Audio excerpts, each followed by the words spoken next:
Okay then, Monday Night Raw, Monday Night Raw. What do I have to say about this show tonight? Very mixed opinion. Is there change, as a lot of people want to say right now? Is the change there? Is there change really expected in some sort of way? Maybe yes and maybe no.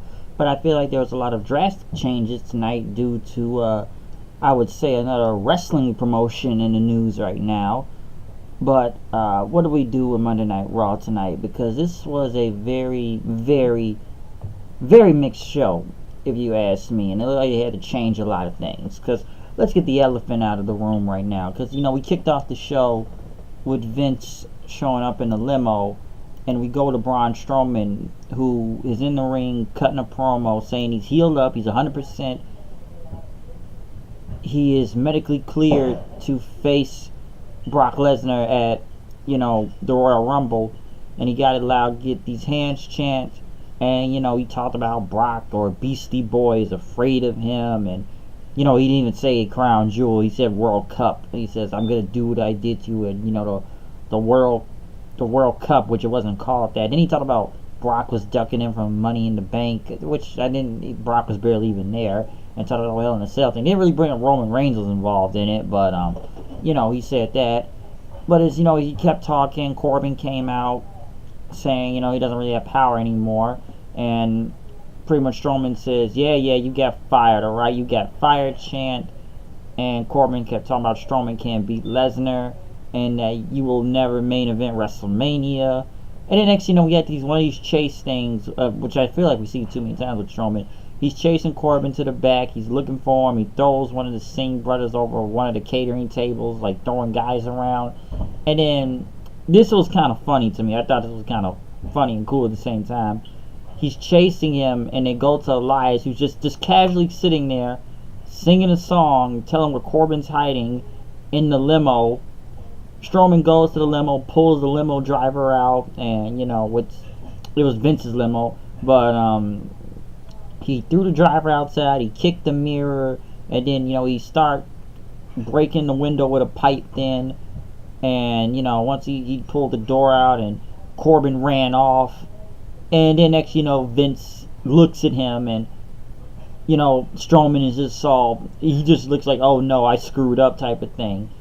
And with Vince just looking at him, well, everybody's wondering, I guess they go to commercial, what is Vince going to do to him? Because he just looks at his limo, and now he looks at Strowman and everything, just to see how crazy this was going to go. So Strowman tried to put the door back, and Vince just said, you're just some woolly mammoth, a wrecking ball, and, you just got to destroy everything, don't you?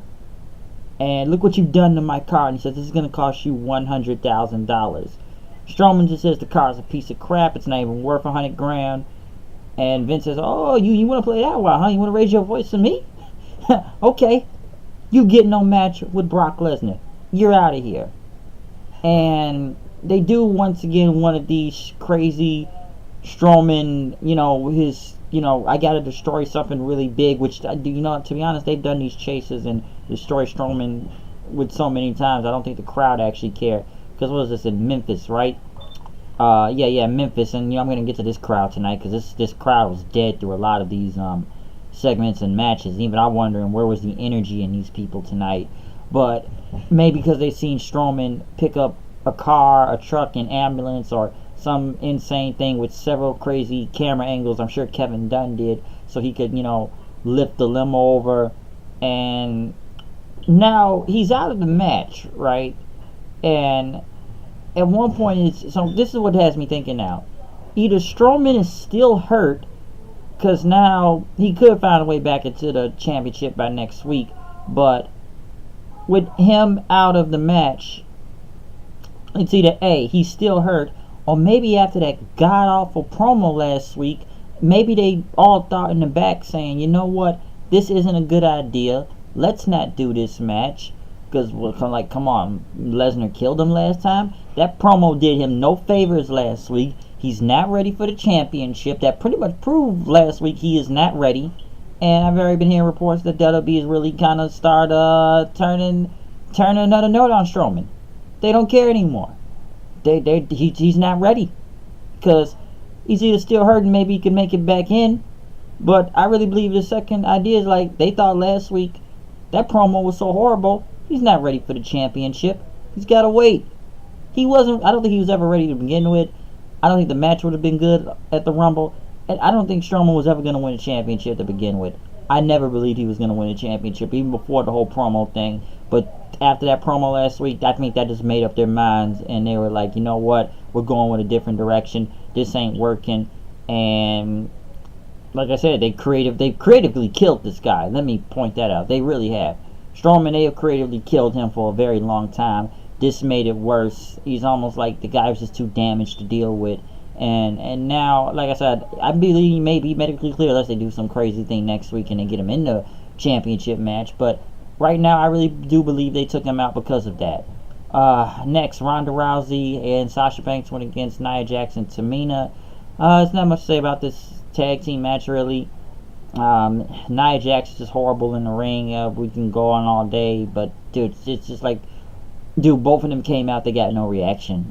Nia Jax and Tamina, they literally got no freaking reaction. Like, Nia Jax is horrible, and I'll even go out on a limb and say Tamina is somewhat better than her. I'll go out on a limb and say that.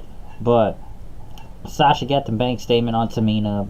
I'm pretty sure anyone saw her getting the one that was going to tap out.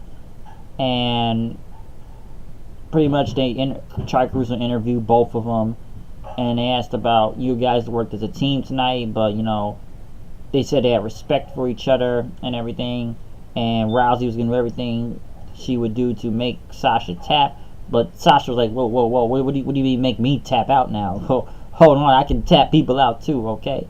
You're not facing any woman, alright? Like, I will go against you anytime, anywhere, pretty much, she said. And it's going to be a pleasure to watch you lose with class. And because that whole title, the world's classiest loser, because I'm not taking that one. And then Rousey pretty much chased after Sasha, saying she was sorry. And, Sasha pretty much wants her to say, you know what, there will be a loser at the Rumble, and I'm going to make you tap out. I'm going to take back my title. Pretty much, then after that, and I'm sure everyone is now pretty much confirming this, which I'm sure this is going to happen soon enough. And maybe at the Rumble, expect the 4 horsewoman versus 4 horsewomen thing. Because look at Sasha's hand. She put the 4 up like this as she was leaving. So, you know they're going to have to get Sasha and Becky and Bayley and all involved. And the other women from NXT, Baszler and all of them, for this 4 horsewomen battle, which I expect is going to happen. And I think Sasha just planted the first seed in doing that. But at least they have some tension now and some type of heat going into this than going on a respect angle with both of these two. Now, do I think Sasha's going to be back to NXT heel Sasha? I'm sure everyone would love to see NXT heel Sasha again, but, right now, she's technically still the face. And listen, this is the best you've seen Sasha in the past couple weeks now than any other time, because they have creatively killed this girl several times now, her and Bayley combined. So hopefully something comes better from this, but you could tell this is the first seed they planted for the 4 horsewomen battle. I'm sure this is coming. Just watch, wait on it. But expect something big to happen in the Rumble when they do their match from there. A whole bunch of people are waiting outside of Vince McMahon's office, including Jerry Lawler, who looked like he got the biggest pop out tonight because he's actually from Memphis. So, Lawler, I guess, didn't join the No Way Jose thing and walked off. I wish we actually put No Way Jose. Honestly, I wish they put Jerry Lawler back on commentary now. I'll be honest, he's better than Renee Young. I'll say that, or something, because I'd rather have Lawler back on commentary. Like, Renee Young's just not good, okay? I don't think she's that good. Pretty much then, Bayley and Natalya at the whole back, Banks and Rousey. Natalya says Sasha needs to control her emotions. They start arguing till the Riot Squad show up. So once again, it's Riot Squad versus Bayley, except no Sasha this time. And Natalya for the 100 millionth time, except it will be a different person this time. We'll get into that later. The Revival came out to go against the Lucha House Party. They started out talking about conspiracies and stuff about their leg. Somebody keeps saying they took this from Ring of Honor or something from the Kingdom. And I saw something on Twitter, they had an interaction, I guess something about them stealing a storyline or something going on with that. I don't know how true that is. I don't know that much about the whole Revival, not the Revival, but the Kingdom storyline and Ring of Honor with a conspiracy, but They talked about their leg, and throughout the match, and I honestly did not care about this match because the thing they focused on, and I don't think the Jumbotron was on this too, was people standing in front of Vince's dressing room and or his office, and they're interviewing people like Cruz and Hawkins, like they all want a title shot now since Strowman's not getting his title shot. And then EC3 shows up, which he got no pop, he got no reaction, which was kind of strange. It's like, why would this guy be on TV? And he got literally zero reaction. Like, he just showed there, he looked, and he went away, and he went to, like, Slayer and Rhino or something. And then by the time they finished that whole thing, the tag team match was over. What did the Revival win with? I think it was a DT or something.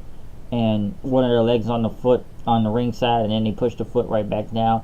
I don't know. Okay, I didn't really care about this tag team match, and they were focused on the big screen throughout that, and now it's a conspiracy. EC3, I don't know if people saw, but like I said, he got no reaction. I'm gonna get to the rest of the NXT people on later on. All right, because they're all popping up now. Here's the thing with the NXT. I don't think everyone that showed up tonight is on Monday Night Raw. I feel like we're gonna see them all tomorrow on SmackDown. The only person we did not see tonight was Lars Sullivan. He was the one that did not show up, but the other NXT call-ups did show up throughout the show. But going into that, since they had showed up, like so we saw EC3 the first time. Vince came to the ring, and he was about to speak. John Cena comes out. John Cena wants a title shot and talked about people like Stone Cold and The Rock leaving, and Brock Lesnar going to play football, and he begged Vince McMahon, give me a shot like you've always done. He wanted a chance. Give him a chance. He would not let him down, and he would become the 17-time champion because he has ruthless aggression, if we're going back to that era. Drew McIntyre came out then. He says he is the new meaning of ruthless aggression, or ruthless aggression 2.0, or I'm not like all these guys. I'm the new thing. Corbin wants a title shot, which literally no reason why, and I thought he was actually going to take the pinfall in this Fatal 4-Way, because that's the only reason. Not Fatal 4, well, you already know now, but come on, Corbin being out there, it's like, why does he even need to be out there for any type of title shot? Seriously. And he's talking about, I don't know, lawyers and stuff. Finn Balor then wants a title shot, and he looks at Vince and tells him, you've never believed in me, okay, but these people do. And he said that Vince is stubborn and he knows it, but I can change his mind, because, Vince said, you got the speed and agility, but you don't have the beef, because, everyone, we got to do the size thing. Everyone in the ring, Cena, Corbin, and Drew are all bigger than Finn Balor, which, we're doing this big man, little man thing again. And Balor wanted to show him to change his mind. He attacks Corbin. McIntyre pretty much takes out both Balor and Cena with Claymore kicks. This impresses Vince McMahon to make it a Fatal 4-Way tonight, and whoever wins will face Lesnar at the Rumble. So, which is kind of funny, because everyone that stood in front of his office now, why did they all just come out the ring for a title shot? And everybody that came to the ring, at least they're getting a title shot now for the ring and stuff. So, I just don't know why Corbin. I would have been fine with a triple threat. Why Corbin was out there, I don't know. And then they got Jinder Mahal won a title shot now also, and Vince gave him a chance. All you gotta do is beat one of the guys from the Fatal 4. You get to pick. He picked Finn Balor's, which I'm gonna get into this whole why Finn Balor's getting this push right now. And I heard about the reports over the push this weekend. He was gonna be receiving on Raw after the whole, he was there at the UK Takeover last Saturday, and he did really good out there. But in my opinion, I'm sure a lot of people are gonna think this to reason why he's getting a push, and I'll get to more of that in the end though, to why I think he is.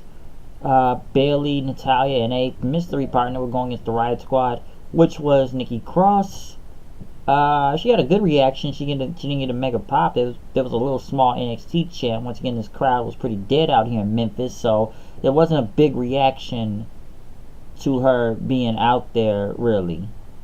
Like I said, this crowd, Memphis is not a good crowd. I feel like they just did not care throughout the night. It was good to see Nikki Cross, but like I said, I feel like we may see them on SmackDown. And she's the only one that actually really competed on this show from any of these NXT call-ups, okay? She was the only one that showed up on here that wrestled. And which tells me that Nikki Cross may be on Raw, but she could not. And she's a face right now. Because I'm thinking, like, In my opinion, I just think they're just going to throw her back on SmackDown, throw her back with Sanity, because Sanity is as dead as it is already, and maybe they'll do something and they bring her back in. But now I'm thinking, like, are they really going to leave her on Raw and not put her back with Sanity? I don't know, think about that. Or maybe we're just testing it this week just for, put them on both shows. I'm not sure, but that almost told me that is she going to be on Raw now. Bayley pretty much won the elbow drop. Never much to say from there on Liv Morgan. Like I said, 6 women tags, just kind of whatever. I kind of figured one of these NXT women would debuting because the only woman that you would really think they would have thrown out there was Ember Moon, and they've done that several times ago against the Riot Squad. So at least they gave Nikki Cross a chance, and it was actually pretty good out there with her. But they just had a lot of NXT randomness of people showing up tonight. Dean Ambrose was in the back cutting a promo. Since he has a triple threat for the Intercontinental Championship tonight, which I don't know why Seth is getting more title shots than he can out here. He's getting as many title shots as he can. And since he talked about that, Finn Balor was on his way to the ring. Finn Balor, once again, another NXT call-up in the background, just randomness. Lacey Evans is talking to Dana Brooke and Mickie James, so I'm sure we may see that tomorrow night, or maybe she'll compete on SmackDown, but she, once again, this is one of those, she just happened to be there type of thing. Just like EC3, he just happened to be there. And then we'll get on the heavy machinery. They just happened to be there. So, more NXT randomness. Finn Balor against Jinder attack number 4. Well, of course, all the other Singh brothers are out there. Listen, there's not much to say about this match. You're doing double duty with Finn Balor tonight. Listen, I don't think anybody expected Finn Balor to lose this match, which almost pretty much told me he was going to win the main event anyways. But yeah, like I said, come on. Jinder was never going anywhere past Finn Balor. Balor won, coup de grace, whatever. So you kind of knew he was going to win regardless. Lio Rush was cutting a promo in the back, which he didn't actually sound annoying this time, and saying that Lashley's going to dominate and take the Intercontinental Championship from him.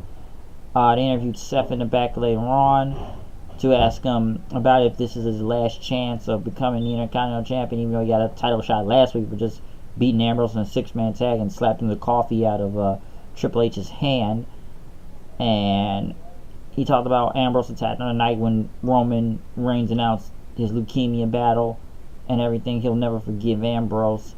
And the triple threat match now, this is somewhat surprising in a way.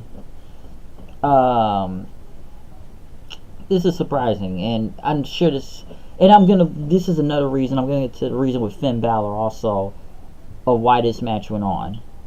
Okay, we're gonna do a triple threat match, right? With Seth Rollins, Dean Ambrose, and Bobby Lashley. And the match itself wasn't really that bad. Of course, Rush got involved. Because after they did that doomsday device and everything, Seth he was about to hit the curb stomp, but Rush, pulled the ropes, and, he pulled the ropes so Seth fell out of the ring. Lashley hits the spear and is now the new Intercontinental Champion. Which, now, in my opinion, listen, I've already said it before about Bobby Lashley. They've wasted this guy ever since they brought him back, and it hasn't really gotten better with him. Especially putting Lio Rush with him, too. Putting the Intercontinental Championship on him, which he desperately needs, because he literally needs something. Because now I'm thinking it's like this. Maybe they didn't want to let him go and they gave him the title now because, A, I think they're just doing anything to get him over at this point, it looks like. Because they have just, I don't know, man, they destroyed, and I like Bobby Lashley, but ever since he's came back to WWE, it's been a joke with him, to be honest. It's been a joke, and come on, anybody can tell you he's been a freaking joke out there.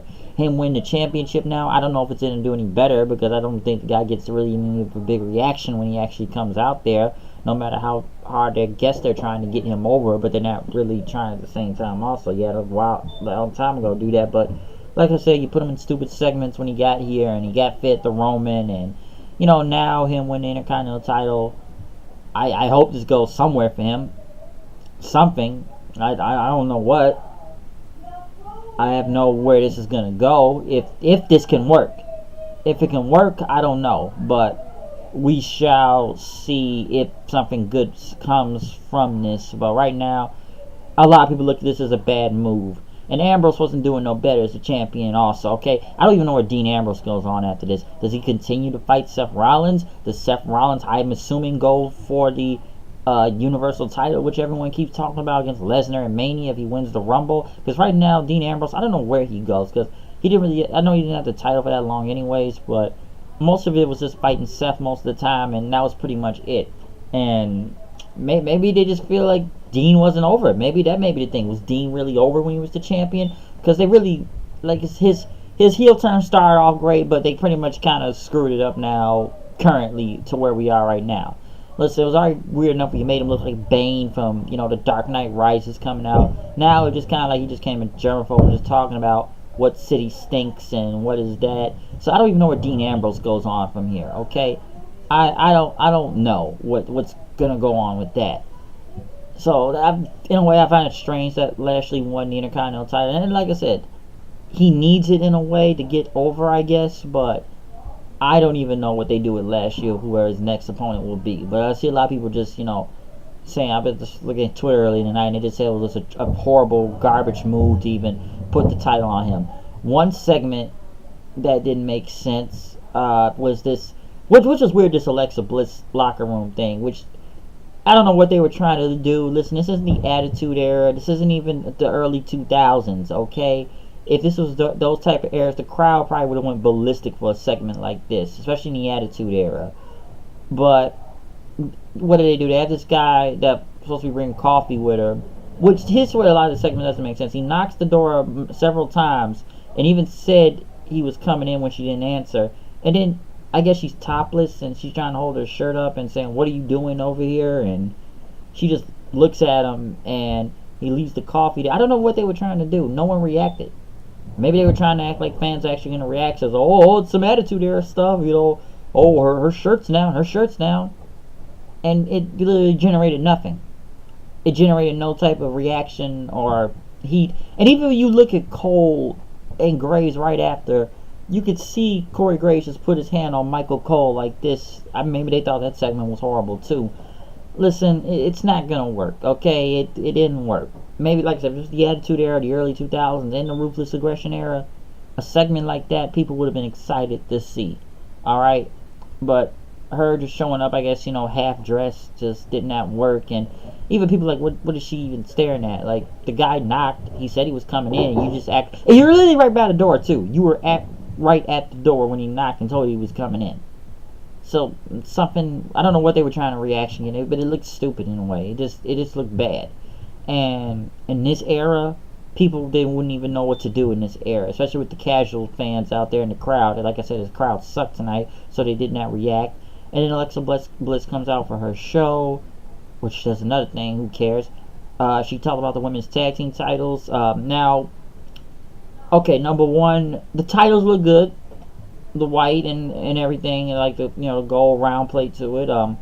I thought the titles actually look good. The titles actually look good. They look pretty good. They look like legit championships. So the women's tag titles don't look bad. Now, personally, I would have done a tournament, but the fact that you're doing 3 teams from Raw and 3 teams from SmackDown and throwing them into a Elimination Chamber, and you never really told, this is only one set of belts, so we don't even know if it's going to be a Raw SmackDown one or if they'll travel from both shows and that. But the fact that you're doing this some type of, we're going to put like 3, it's going to, I don't know how this is going to go. Like, you're going to start off with, if it's 3 teams, right, from Raw and SmackDown, you're going to put like, I'm trying to really think this out in my head, like 3 of the women in the, or 2 of the women in the ring and put the other 4 or whoever, or start off with 2 tag teams. And you're gonna put 6 of them. You're gonna put 2 in the ring, like 2 sets of tag teams, and put all the rest of the 4 inside the pods. And it's just gonna be Raw and SmackDown. Which who do you really have as a team from Raw and SmackDown, anyways? If we're talking teams here, the only ones I could think of from SmackDown are the Iconics. What is it? The Iconics, Rose and Deville. I'm trying to think who else they got on SmackDown. That's some type of women team. I don't know any else, to be honest, unless they make up something. Raw, you have the Riot Squad. Can't say Sasha and Bayley because Sasha has a title match. I don't know. They'll probably just do some makeshift type of thing for all I know. But personally, I would have done a tournament. I don't know how this idea is really going to work for these women tag titles. I honestly don't know if it will even work in that. Just putting it on both shows, because I don't really think you have the teams in general. Then you look how they book the women. How are they going to book women's tag titles? The titles didn't look bad though. The titles look good, but it's just now, what do you actually do with those championships? What is the plan into this in the booking? Because right now, I don't think they would know what to do with it. And I've said this probably a couple weeks ago when they even announcement on Christmas Eve. They don't even know how to book the women now. So what makes you believe they're going to do this? They have Paul Heyman come out. Paul Heyman does his introduction. He says, ask him any question. And then, Bliss asks him, since Strowman's out of the Fatal 4-Way, what do you think about, out of the match, what do you think about the Fatal 4-Way? And Heyman starts bringing up the people in the match. And that, Cena was the one that was started with the whole Suplex City thing. And he says, there's going to be a Universal Champion, McIntyre, he said, but not now, though.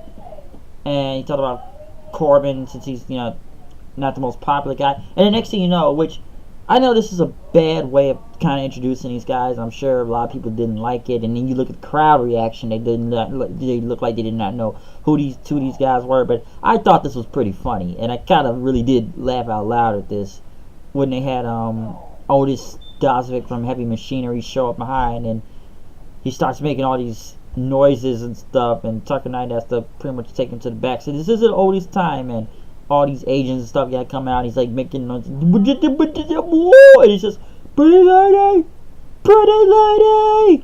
which was pretty funny. Okay, I actually thought that was funny. With like Heavy Machinery's part was funny, but they got no reaction though. Okay, they got literally no reaction when they came out there. And maybe there was like 6 people chanting NXT.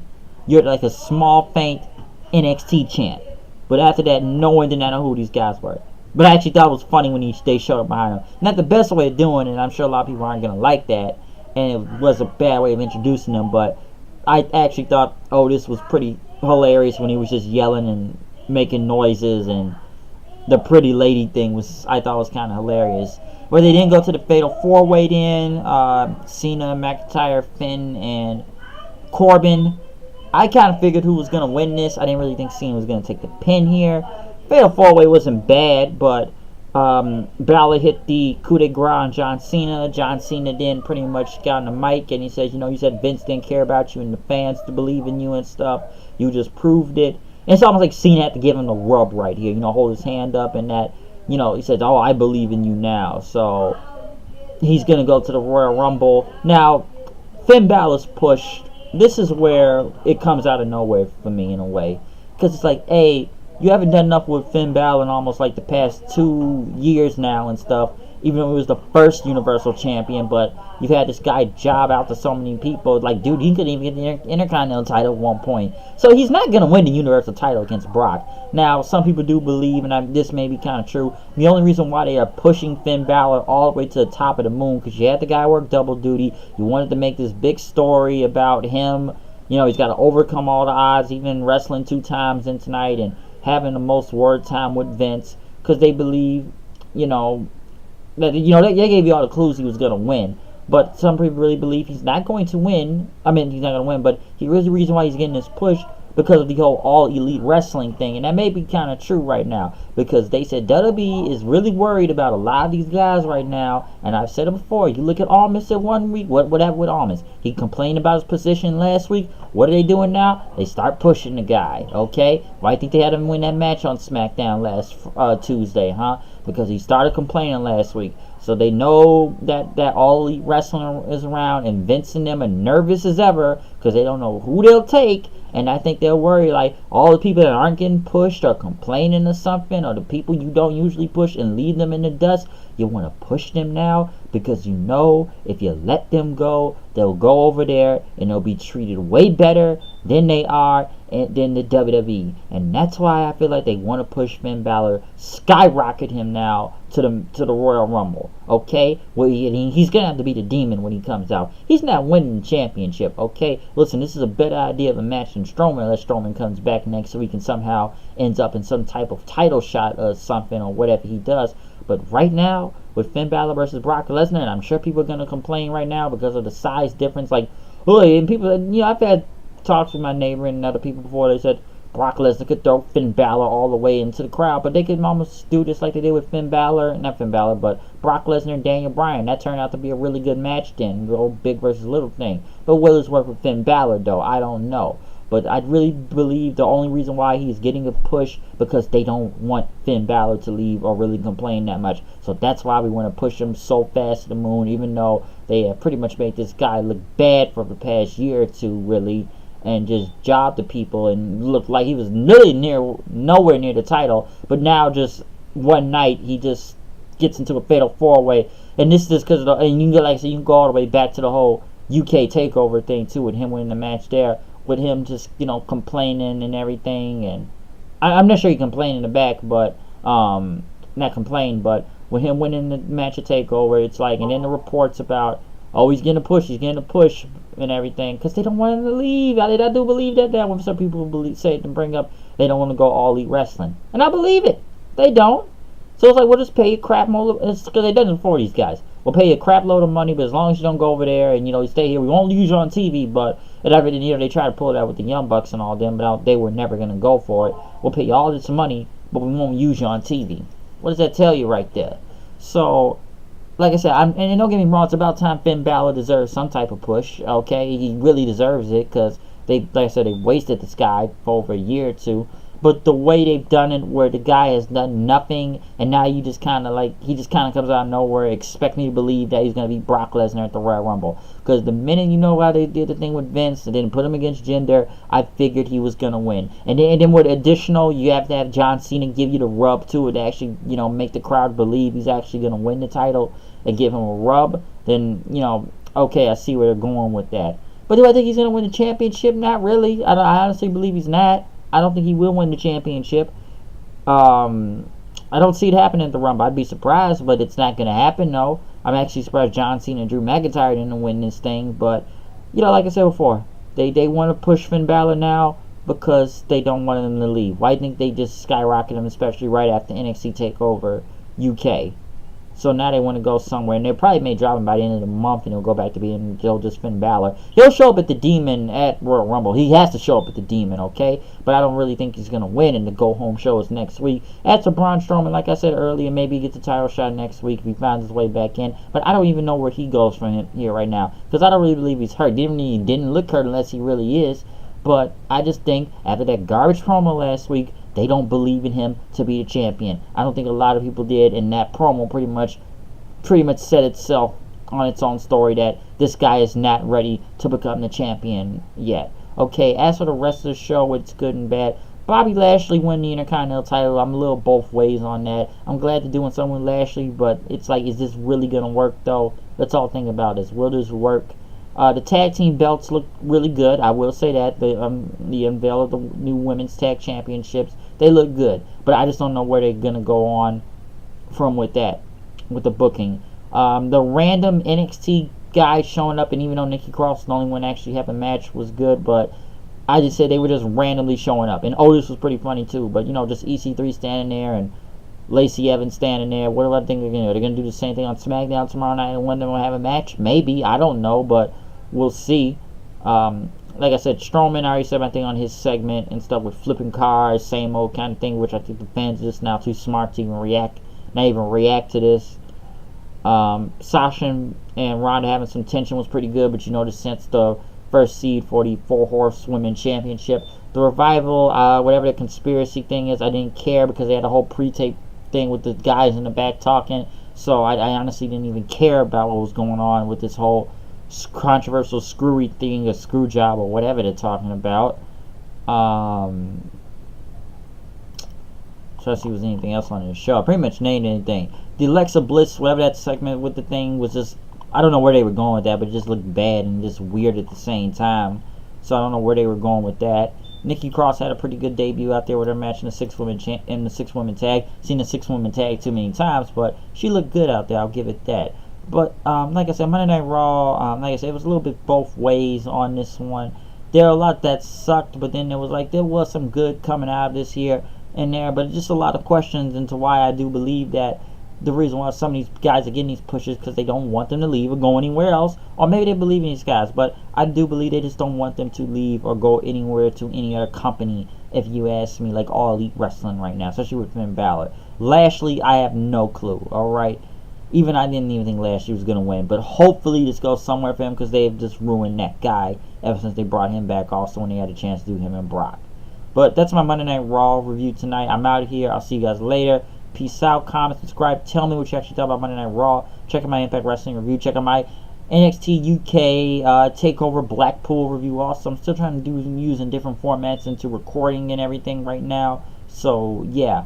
But I am out of here. I'll see you guys later. Peace out. Comment, subscribe. Tell me what you think about my show. You know, it's me, Show. But you come here with the news reviews. You know what I do. Cam and I saw we were done with this review of Monday Night Raw. I am out of here. I will see you guys later. Peace out.